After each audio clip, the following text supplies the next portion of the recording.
welcome to English class. Today we are going to discuss about the writing junction of chapter 5 at page number 169. So in writing junction we are going to learn more about a story. Okay, you know the name of the story, isn't it? What was the name of the story? The name of the story was The Elves and the Shoemaker. So here in your textbook it's written the name of the story is The Elves and the Shoemaker. Then in a story or a poem, the name is called title. So we can say The Elves and the Shoemaker is the title of the story. Title means name. Okay. Then now read these sentences from the story. There is a sentence from the story is given here. The shoemaker and his wife had warm soup with bread for supper. After dinner, he went to his workbench.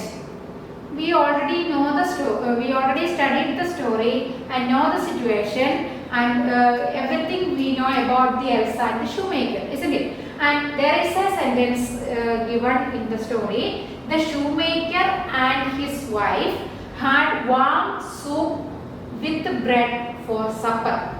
Then after dinner, it's a time, isn't it? When? After dinner, he went to his workbench. Where did he go? He went to his workbench. So the place or time in which an event or story takes place in a text is called its setting. So we learned a term title. Title means name of the story or name of the poem. And another word is setting. What is setting? Setting means the place or time. Here you see in this sentence we can identify the time. It is after dinner. And also the place is also mentioned. Workbench. So here place is there, time is there. So in a story or in an event, in which place it takes place or at what time it takes place, it is called setting of a story or a setting of a poem. Then now, what do you think the shoemaker and his wife are called? So in the story, shoemaker is there, then his wife is there, then elves are there. Who are all these in the story? So the people or animals in a poem or a story are called characters. So when we want to write a poem, we need to write the title of a poem, and we need to set. We need a setting and also we need some characters, isn't it? So in this story, in our story, the elves and the shoemaker, the characters are shoemaker, his wife and the elves. Then in the elves and the shoemaker, we read about 4 characters. Who are those 4 characters? Shoemaker, the shoemaker's wife and 2 elves. We already seen that there were 2 elves, isn't it? So there were 4 characters in this story. So the people or animals in a poem or a story is called characters. And the place or time in which an event or story takes place is called the setting. And the name of the story or a poem is called the title. Then you see, the shoemaker and his wife were very poor.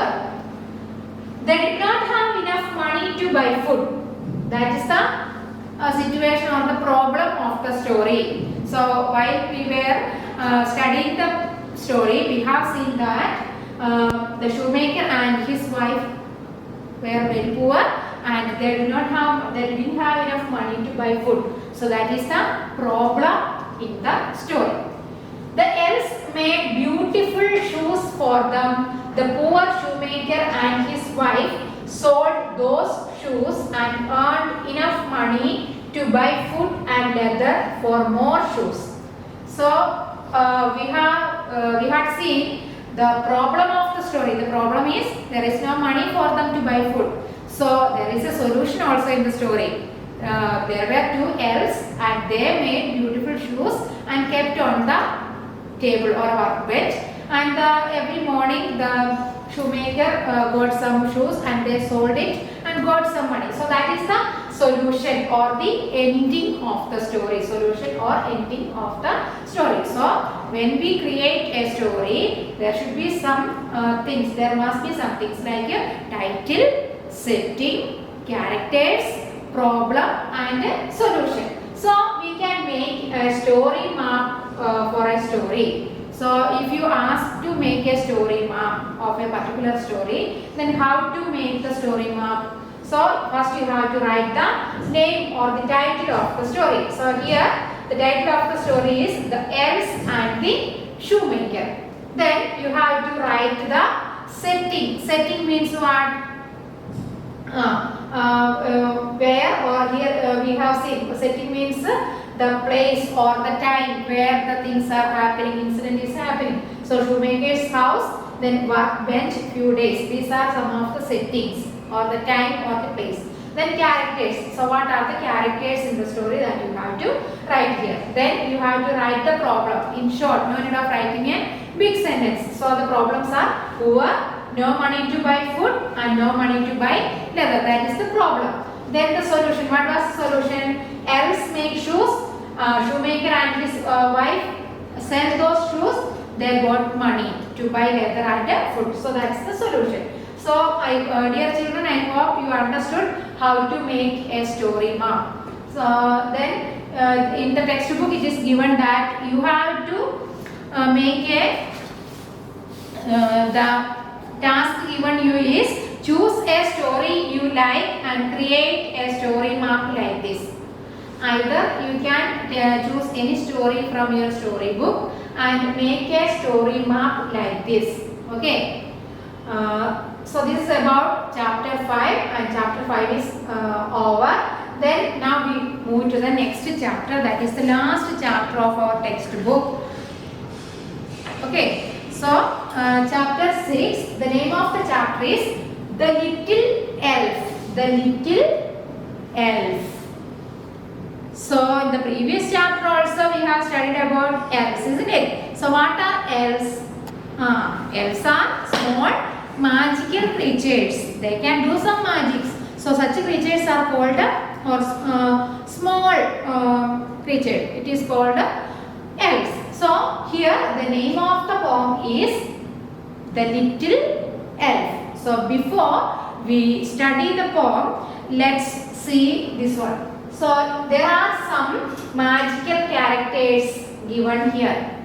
One is gnome, another one is giant, then elf, then fairy, witch, pixie. So these all are some of the magical characters.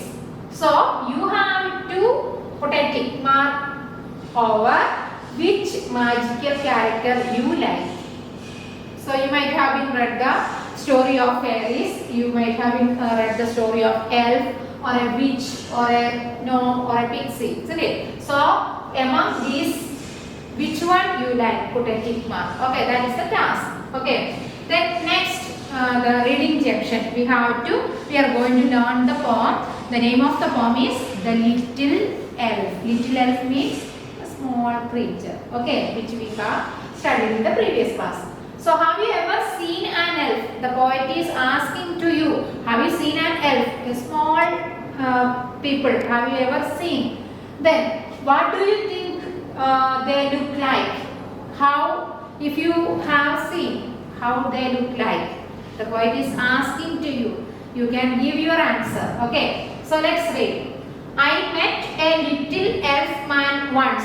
The little girl is telling, I met a little elf man once down where the sunflowers blow. Where did she see? Down where the sunflowers blow. Here you can see the sunflowers in the garden. So down the sunflowers garden, the little girl saw an elf man. I asked him why he was so small. The little girl is telling to us, she asked to that elf man, why are you so small? And why he didn't grow? Why he did not grow like us? The girl asked to the elfman. He slightly frowned and with his dark eyes. Frowned means making getting angry or something like that, showing something with the eyebrow. So that is called a frown. So he slightly frowned and with his dark eyes. Look me through and through. I am quite as big for me. He was looking at her and observing or looking at her thoroughly and said, I am quite as big for me. I am quite as big for me, said he, as you are big for you. So the elfman told to that little girl, I am quite as big for me. For me, I am big. Then how? As you are big for you. You feel that you are bigger than me, and like that I also feel that I am quite big for me. Okay, so that was the reply of the elfman. And this poem is written by John Kendrick Banks. John Kendrick Banks written this poem. So once again I shall read the poem. I met a little elfman once, down where the sunflowers blow. I asked him why he was so small and why he didn't grow. He slightly frowned and with his dark eyes looked me through and through. I am quite as big for me, said he, as you are big for you. So this is the poem. Once a little girl met an elfman. Where did she meet? In the sunflower garden. Then she was asking to the little elf, why are you so small? Then he replied, I am quite big for me as you are big for you. So as you are big for you. How you feel that you are big or small. So in that way I am very big. Okay. Then new words. So frowned. Frowned means brought eyebrows together to show anger or worry. So here you see the little boy, he frowned. Frowned means what?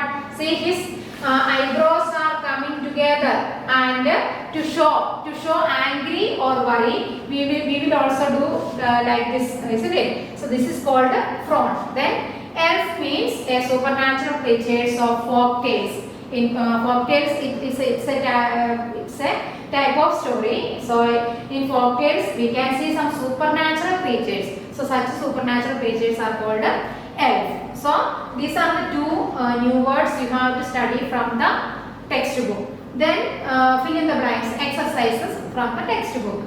You have to read the poem thoroughly and try to find out the answers of these fill in the blanks. I met a little dash. So when you read the poem, you will get the answer. What did that little girl, whom did she meet? So she met a little elf, isn't it? So I met a little elf. Then I asked him why he was so dashed. What did she ask to him?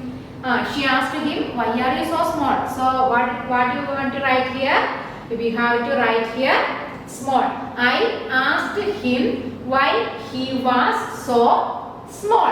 Then he slightly dashed and with his eyes. What did he do with his eyes? Yes, he frowned. The spelling of frowned is F-R-O-W-N-E-D, frowned. Then I am quite as dash for me. What did he say? I am quite as big for me. So this you have to write by yourself. Then next time I will give the answers. Okay. So read the poem and try to find out the answers of fill in the blanks and write in the notebook or in the textbook also. Then two questions are given. Answer the following questions. First question is, where did the little girl meet the elfman? Where did the little girl meet the elfman? It's clearly written in the poem. The little girl met the elfman in her garden. Where did she meet? She met in the garden. Then Find the rhyming word pairs from the poem and write them in your notebook.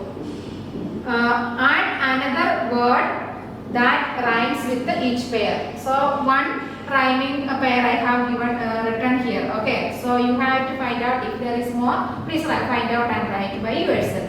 So the blow, grow. These are the two rhyming words in the poem. And you can also add one more, slow. So blow, grow, slow. So these are the rhyming words. So once again, remember this is a poem of a little girl and elf man.